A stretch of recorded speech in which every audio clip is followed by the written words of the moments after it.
नमस्कार। देश प्रदेश के इस खास सेगमेंट में आपको बहुत बहुत स्वागत है। मैं हूं आपके साथ जया कौशिक त्रिवेदी। सबसे पहले बात करते हैं राजस्थान की सियासत की, जहां खटास अभी पूरी तरह खत्म नहीं हुई है। पायलट की वापसी, सचिन पायलट की वापसी के बाद भी विवाद अभी थमा नहीं है। जैसलमेर में कांग्रेस विधायकों की एक कल बैठक हुई और बैठक में बागी विधायकों के खिलाफ आवाजें उठी। विधायकों ने कहा कि बागियों की वापसी ना हो। ये वो विधायक है जो कि अशोक गहलोत खेमे के हैं।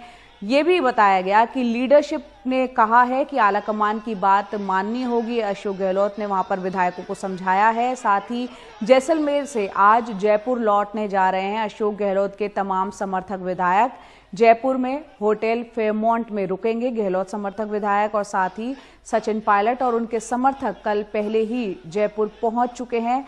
बताया जा रहा है कि आज सचिन पायलट और अशोक गहलोत की मुलाकात भी हो सकती है। हालांकि ये अभी तय नहीं है कि वो कब होगी, लेकिन इतना तो पता है कि 14 तारीख वो तारीख है जब राजस्थान विधानसभा का सत्र शुरू होने जा रहा है, जिस पर की सभी की निगाह बनी हुई है। इस बीच यहां पर अशोक गहलोत का ताजा जो बयान आया है, उन्होंने अपने विधायकों को एक संदेश दिया है, जो उनके समर्थक विधायक है। उन्होंने कहा है कि भूलो और माफ करो। लड़ाई डेमोक्रेसी को बचाने की है, उसमें जो हमारे विधायकों ने इतना साथ दिया, 100 से अधिक विधायक एक साथ रहना इतने लंबे समय तक अपना आप में बहुत बड़ी बात है, जो हिंदुस्तान के इतिहास में कभी नहीं हुआ होगा। तो ये डेमोक्रेसी को बचाने की लड़ाई है, आगे भी जारी रहेगी हमारी लड़ाई। और बाकी जो एपिसोड हुआ है, एक प्रकार से भूल और माफ करो की स्थिति में रहें, सब मिलके चलें, क्योंकि प्रदेशवासियों ने विश्वास करके सरकार बनाई थी।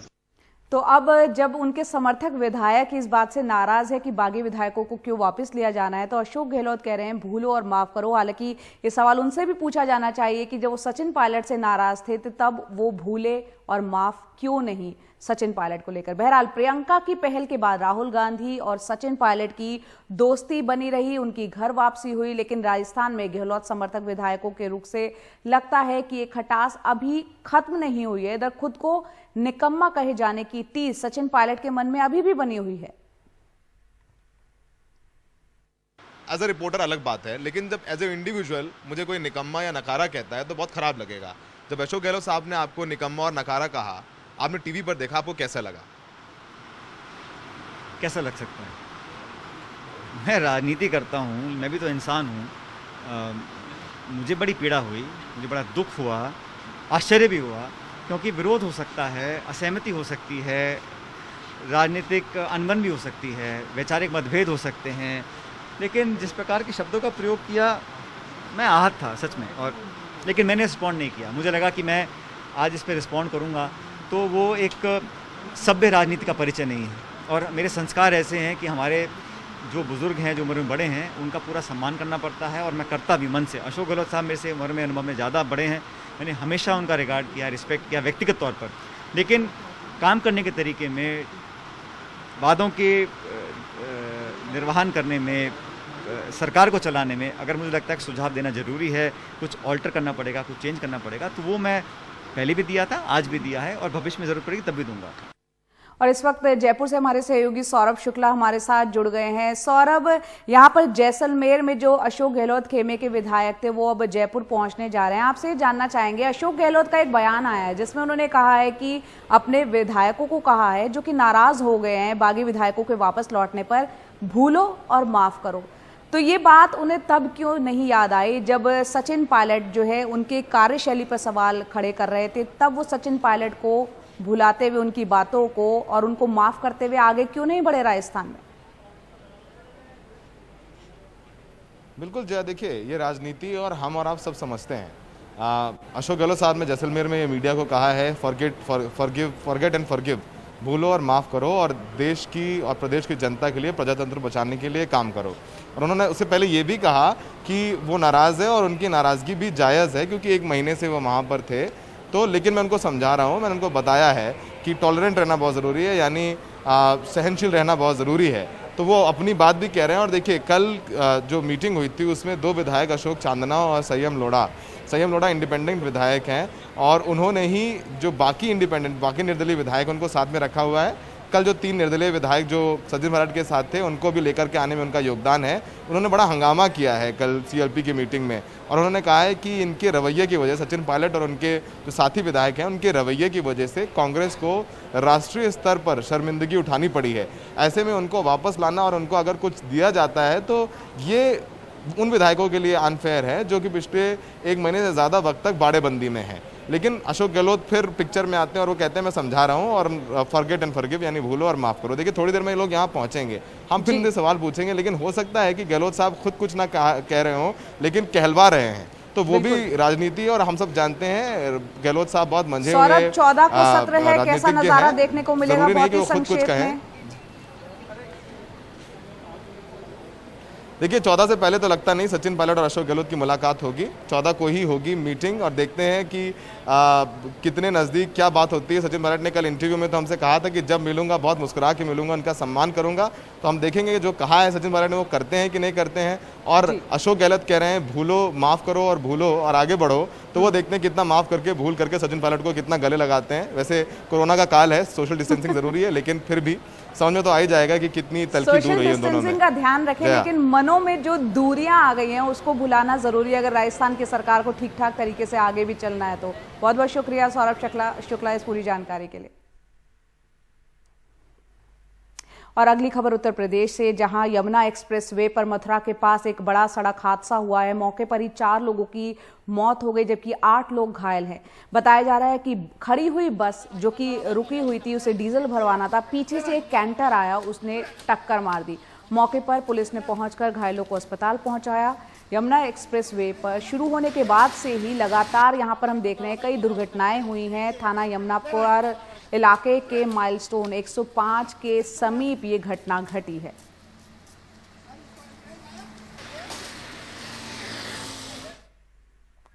और अब बात करते हैं पहाड़ी राज्यों में बरसात और भूस्खलन की जो घटनाएं हो रही हैं। उत्तराखंड में चमोली के नजदीक भूस्खलन के कारण बद्रीनाथ नेशनल हाईवे को बंद करना पड़ा। भारी बारिश के कारण कई दुकानों को यहां पर नुकसान पहुंचा।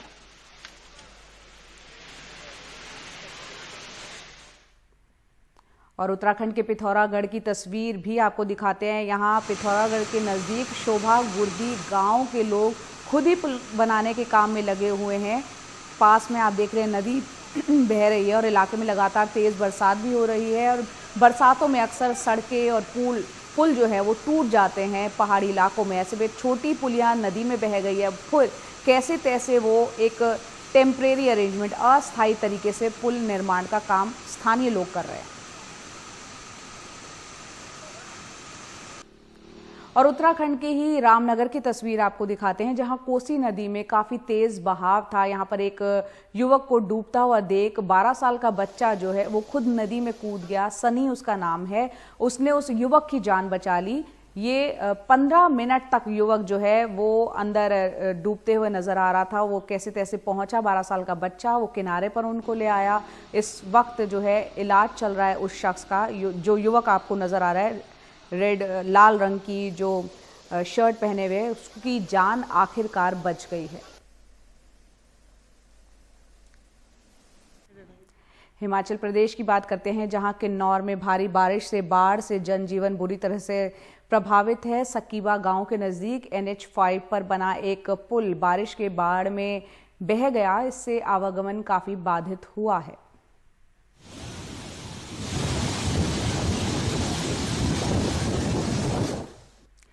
किन्नौर के बाद अब हिमाचल प्रदेश के एक दूसरे शहर शिमला की बात करते हैं। यहाँ पर्यटन उद्योग जो है वो कोरोना के चलते बुरी तरह प्रभावित हुआ है। पिछले 5 महीनों से सैलानी यहाँ नहीं आए हैं। पर्यटन उद्योग में बहुत बड़ी संख्या में लोग बेरोजगार हैं। इसके अलावा भविष्य में भी बहुत जल्द ऐसी उम्मीद नजर नहीं आती कि पूरी तरह टूरिस्ट यहाँ आना जाना शुरू कर देंगे। ज़्यादातर कर्मचारी काम नहीं रहने से अपने अपने गांव जा चुके हैं। ये वो कर्मचारी हैं जो कि होटल में काम करते हैं, वहाँ नौकरी करते हैं। शिमला में करीब 600 होटल है जहाँ 6000 कर्मचारी काम करते थे।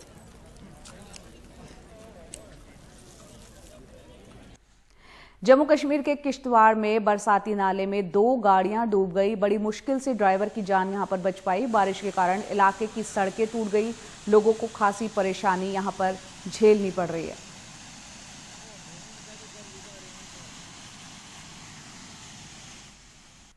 और बात करते हैं हरियाणा की, जहां 1 घंटे की बारिश में ही अंबाला शहर, तस्वीरों में देखिए किस तरह यहाँ वाटर लॉगिंग हो गई है, जल जमाव हुआ है। नगर निगम की तैयारियों की पोल साफ खुलती हुई दिख रही है।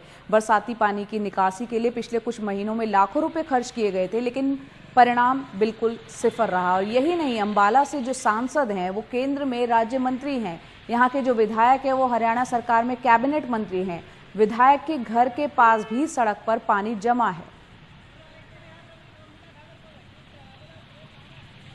असम के गुवाहाटी में कोरोना को मात देने के बाद अब स्वास्थ्य कर्मी प्लाज्मा डोनेशन के लिए आगे आ रहे हैं। असम में राज्य के हर जिले में प्लाज्मा थेरेपी शुरू करने की योजना बनाई गई है।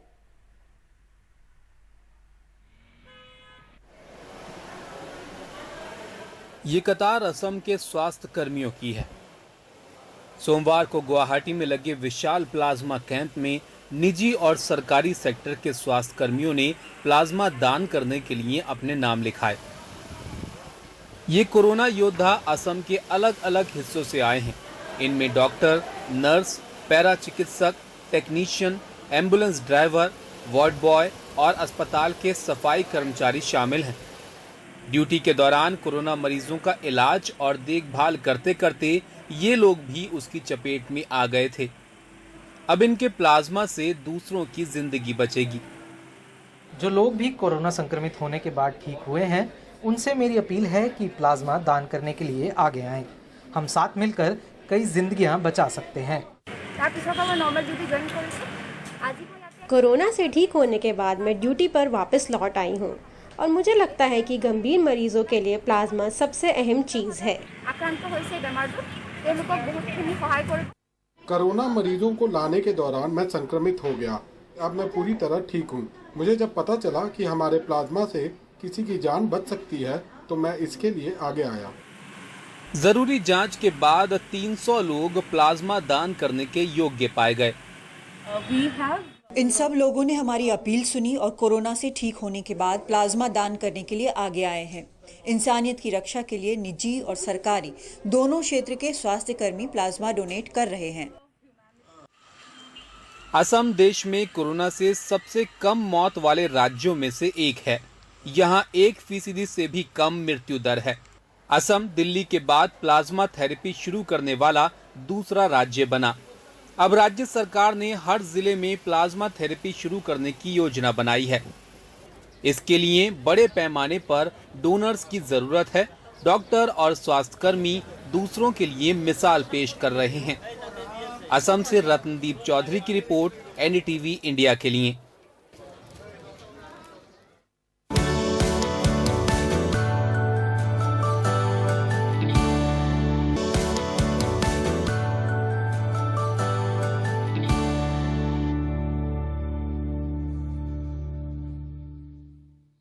ब्रेक के बाद एक बार फिर देश प्रदेश में आपका बहुत बहुत स्वागत है। और अब बात करते हैं जन्माष्टमी की। कृष्ण जन्माष्टमी आज मथुरा और वृंदावन में काफी धूमधाम से मनाई जा रही है। वृंदावन के राधा कुंज की तस्वीरें इस वक्त आप देख रहे हैं। यहाँ पर बाल गोपाल के जन्म दिवस को किस तरह खास तैयारियों के साथ मनाया जा रहा है। सारी तरफ फूलों से सजा दिया गया है, रंग बिरंगी लाइटें लगाई गई हैं। और वहीं मथुरा में श्रद्धालु सुबह से ही कृष्णमय हुए हैं, कृष्ण के रंग में नजर आ रहे हैं। यहाँ के नंद भवन मंदिर में पूजा अर्चना की गई। इस बार की जन्माष्टमी कुछ अलग है। जन्माष्टमी के मौके पर कोरोना के बचाव के सामान से सजे कृष्ण भगवान की झांकी ये बताती है कि कोरोना का असर आम जीवन के साथ साथ तीज त्योहारों पर भी पड़ा है। तभी तो छोटे छोटे मास्क, कोरोना किट और कोरोना का प्रतीक मुकुट इस बार जन्माष्टमी में झांकी सजाने के लिए लोगों की पहली पसंद बना है। सिर पर कोरोना से बचाव की पगड़ी, बदन पर पीपीई किट और मुंह पर मास्क, इस जन्माष्टमी पर कृष्ण भगवान का ये नया ड्रेस है। इस ड्रेस में सभी कृष्ण लोगों को खूब भा भी रहे हैं। इस बार सबसे ज़्यादा लोगों को मास्क और क्या नाम पीपीई किट ज़्यादा लुभा रहा है और कोरोना मुकुट, और है तो बहुत सी चीज़ें आती हैं। और इस बार हम लोग इसको लेके आए हैं सरकार के, मतलब कि इनके लड्डू गोपाल के माध्यम से सरकार मतलब पब्लिक को, जनता को जो कि संदेश देने के लिए। ताकि वो मास्क और का यूज करें और सोशल डिस्टेंसिंग का जो भी पालन करें। इन सामानों की मांग को देखते हुए बाजार में छोटे छोटे mask, PPE kit, face shield मूर्ति के साइज के हिसाब से बने हैं, जो जन्माष्टमी झांकी की शोभा बन रहे हैं। लोगों को लगता है कि इससे बड़ा संदेश जाएगा। हम लोग तो जन्माष्टमी का हर साल ही करते हैं, लेकिन इस बार ये कोरोना वाला जो ज़्यादा मतलब लुभा रहा है, क्योंकि जो लोग नहीं कर पा रहे हैं, जो लोग इसको मतलब नहीं करते हैं कि छोड़ो हटाओ ये क्या है, रास्ते में ऐसे ही चलते हैं, तो उनको देख के कम से कम एहसास हो कि नहीं ये ज़रूरी है। जब भगवान ऐसा कर सकते तो हम लोग को भी करना पड़ेगा। हमारे त्यौहार समाज का आईना कहलाते हैं, जिसके जरिए अच्छाई और बुराई का संदेश देने की प्रथा पुरानी है। कोरोना बीमारी के बचाव के सामानों से लैस श्री कृष्ण भगवान और उनकी सजी झांकियाँ हमें कोरोना के बचाव का संदेश तो दे ही रही है, लेकिन ये भी बता रही है कि इस तरह के तीज त्यौहार न सिर्फ हमें हमारी मूल संस्कृति से जोड़े रखती है, बल्कि हमारे अंदर इस तरह का संस्कार भी भरती है। वाराणसी से अनुज के साथ अजय सिंह, एनडीटीवी इंडिया।